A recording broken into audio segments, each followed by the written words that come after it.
నమశంకరాయ.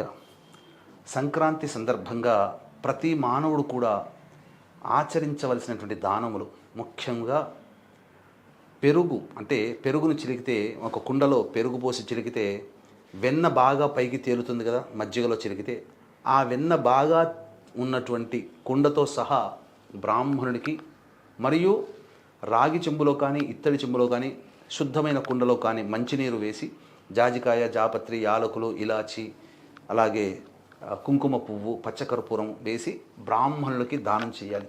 వీటితో పాటుగా ఈ రోజున కంబళి, అలాగే నల్ల నువ్వులు, అలాగే కూష్మాండము దానము చేయాలి. విధిగా ప్రతి మానవుడు తమ తల్లిదండ్రుల రుణం తీర్చుకోవడం కోసమే పిండ ప్రదానము, తర్పణము అనేటువంటిది చేయాలి.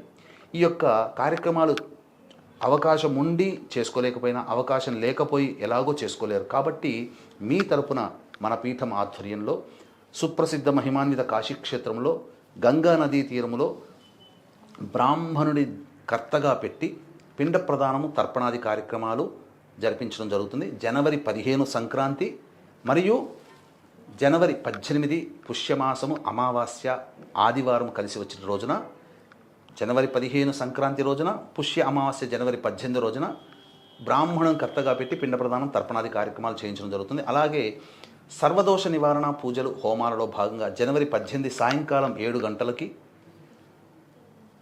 ప్రత్యంగిర, పగడాముఖి, రాజశ్యామల, వారాహి, ధూమవతి, శనీశ్వర, మృత్యుంజయ, సుదర్శన హోమాది కార్యక్రమాలు జరిపించి శక్తిపాతం చేసినటువంటి కరుంగలి మాల ఇవ్వడం జరుగుతుంది. స్క్రీన్పై కనిపిస్తున్నటువంటి నెంబర్కి కాంటాక్ట్ చేసి మీ గోత్రనామాదులు నమోదు చేసుకోవచ్చు.